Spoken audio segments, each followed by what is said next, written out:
আজকে অনেক দিন পরে আমরা কল্যাণী বিশ্ববিদ্যালয়ের দূরশিক্ষা বিভাগের চতুর্থ সেমিস্টারের পরীক্ষা পদ্ধতি এবং পরীক্ষার একটি সার্বিক গাইডলাইন নিয়ে আলোচনা করব।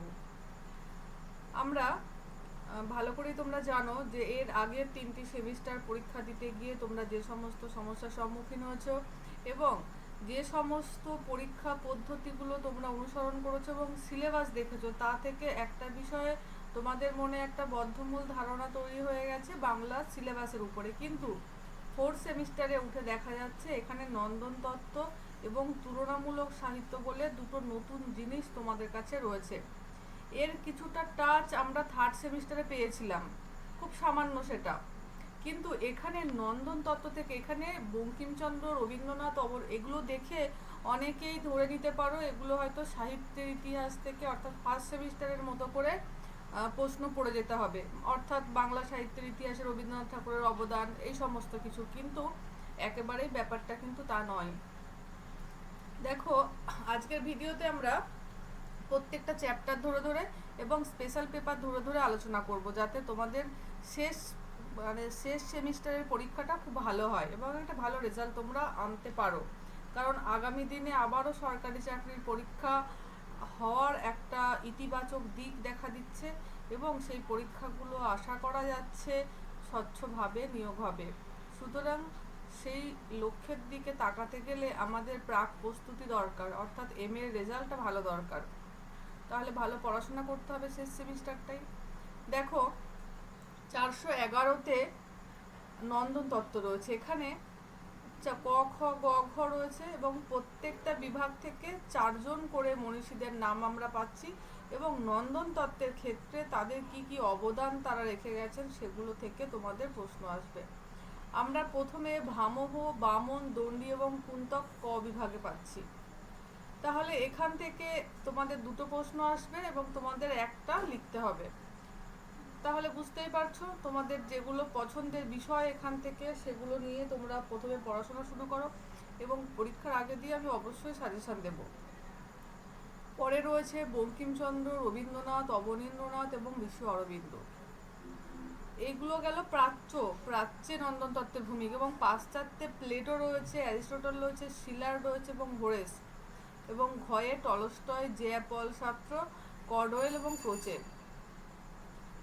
এটা গেল আমাদের 411। তোমরা আশা করি বুঝতে পেরেছো যে 411 থেকে কিভাবে তোমাদের পড়াশোনা করতে হবে। যদি কেউ বুঝতে না পারো তোমরা কমেন্ট সেকশানে কমেন্টে জানাতে পারো যে কোন ধরনের আলোচনা তোমাদের দিলে তোমাদের সুবিধা হবে। এবার আমি আলোচনা করব বি কোর 412, অর্থাৎ যেখানে আমাদের তুলনামূলক সাহিত্য রয়েছে, মানে কম্পারেটিভ লিটারেচার। যেটা তুলনামূলক সাহিত্যে প্রথমেই রয়েছে তুলনামূলক সাহিত্য কাকে বলে, এর স্বরূপ এবং বিশ্লেষণ, যেগুলো অর্থাৎ সাধারণ ধারণাটা তোমাদের আগে এখান থেকেও কিন্তু প্রশ্ন আসে, এটা আগে পড়তে হবে। এবং তারপরে দেখো, এটা অনেক স্টুডেন্ট পড়তে এসে এই প্রশ্নগুলো করে যে অভিজ্ঞান শকুন্তলম এবং সব জায়গাতেই শকুন্তলা শকুন্তলা করে আমরা পাচ্ছি, এই ব্যাপারটা কি?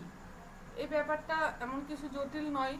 এখানে মহাকবি কালিদাস অভিজ্ঞান শকুন্তলম লিখেছেন, সেটা তো সংস্কৃতে লিখেছিলেন। এবং তারপরে বঙ্কিমচন্দ্র শকুন্তলা, মিরান্ডা এবং দেশদিমনা একটা প্রবন্ধ লিখেছেন। ঈশ্বরচন্দ্র বিদ্যাসাগরের শকুন্তলা নাটক রয়েছে, অবনীন্দ্রনাথ ঠাকুরের রয়েছে এবং রবীন্দ্রনাথ ঠাকুর প্রাচীন সাহিত্য যে প্রবন্ধ, সেখানে শকুন্তলা নামক প্রবন্ধ রয়েছে। তাহলে এই 4জনেরই বিষয় হলো শকুন্তলা। তাহলে এখানে তুলনামূলক আলোচনা আসবে যে রবীন্দ্রনাথের শকুন্তলার সাথে বিদ্যাসাগরের শকুন্তলার কি পার্থক্য, অথবা প্রকৃতি কিভাবে দুই কবিরই সাহিত্যে আর কি কি প্রভাব বিস্তার করেছে, কিংবা শকুন্তলা দুঃখ কিভাবে এই 4জনেরই সাহিত্যে প্রভাব বিস্তার করেছে, কি কি মিল রয়েছে কি কি অমিল রয়েছে, এই ধরনের তুলনামূলক সাহিত্যে প্রশ্ন আসে। পরে রয়েছে দেখো মেঘদূত। মেঘদূতে রয়েছে কালিদাসেরই, মানে পূর্ব মেঘটা শুধু তোমাদের পাঠ্য, মেঘদূতের কিন্তু পূর্ব মেঘ এবং উত্তর মেঘ দুটোই হয়। তোমাদের পূর্ব মেঘটা পাঠ্য, তোমরা পড়বে ভালো করে। মেঘদূত আবার রবীন্দ্রনাথ ঠাকুরের প্রাচীন সাহিত্য যে প্রবন্ধ, সেখানেও মেঘদূত নামক প্রবন্ধ রয়েছে একটি। আবার রবীন্দ্রনাথ ঠাকুর চৈতালি কাব্যগ্রন্থের একটা কবিতার নামও মেঘদূত। আবার রবীন্দ্রনাথ ঠাকুরের সানাই কাব্যগ্রন্থের একটি কবিতার নাম দেখো যক্ষপাত আচ্ছা, মেঘদূত তাহলে এখন আমরা তিনজনের পাচ্ছি, কালিদাসের, রবীন্দ্রনাথ ঠাকুরের একটি প্রবন্ধ এবং রবীন্দ্রনাথ ঠাকুরের কবিতা। এখানেও তুলনামূলক আলোচনা আসবে। আবার দেখো যক্ষ রয়েছে, রবীন্দ্রনাথ ঠাকুরের সানাই কাব্যগ্রন্থের অন্তর্গত যে যক্ষ কবিতা এবং সত্যেন্দ্রনাথ ঠাকুরের যক্ষের নিবেদন যে কবিতা রয়েছে সেটার মধ্যে তুলনামূলক আলোচনা আসবে। কি কি সিমিলারিটিস রয়েছে এগুলো নিয়ে প্রশ্ন আসতে পারে। পরে রয়েছে শিশির কুমার দাসের অনুদিত সোফোক্লেস ও আন্তিগোনে। এই সোফোক্লেস ও আন্তিগোনের যে আন্তিগোনের যে নাটকটা রয়েছে সেটার থেকে অনুবাদ করেছেন শেক্সপিয়ারের দেখো হ্যামলেট নাটক রয়েছে। এই অনুবাদটা আবার সুধাংশু শেখর ঘোষেরই তোমাদের পড়তে হবে অনুবাদ। মনোজ মিত্রের চাক ভাঙা মধু রয়েছে, বিজয় তেন্ডুলকরের রয়েছে কন্যাদান। এই চারটি নাটকের মধ্যে প্রশ্ন বেশিরভাগ আসে নারী চরিত্রের যে পারম্পর্য বিশ্লেষণ, সেইগুলো থেকে প্রশ্ন আসে, যে নারী চরিত্ররা কিভাবে এখানে প্রভাব বিস্তার করেছে, কিংবা এই নাটকগুলোর মধ্যে যে তুলনামূলক আলোচনা থাকে সেগুলো থেকে প্রশ্ন আসে। অর্থাৎ মূল টেক্সট তোমাদের খুব ভালো করে পড়তে হবে। তোমরা এই 411 এবং 412 দুটোরই সিলেবাস দেখে আশা করি বুঝতে পারছো যে এগুলো থেকে কিন্তু 411 থেকে কিছুটা তোমাদের স্টাডি মেটেরিয়ালস থেকে পড়তে পারো। তোমরা যে টিচারের কাছে পড়ো তার থেকে নোট নিয়ে তোমরা সেই নোট ওরিয়েন্টেড পড়াশোনা করতে পারো।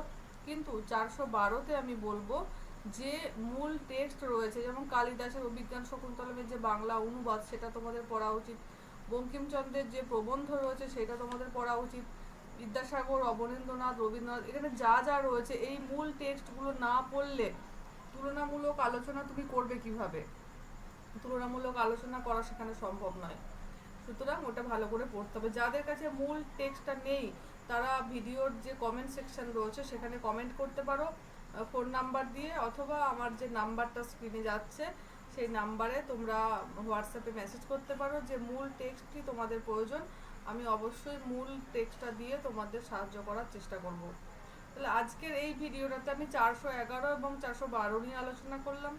আগামীকাল আমি ভাষাতত্ত্ব 404 এবং 405 নিয়ে আলোচনা করব।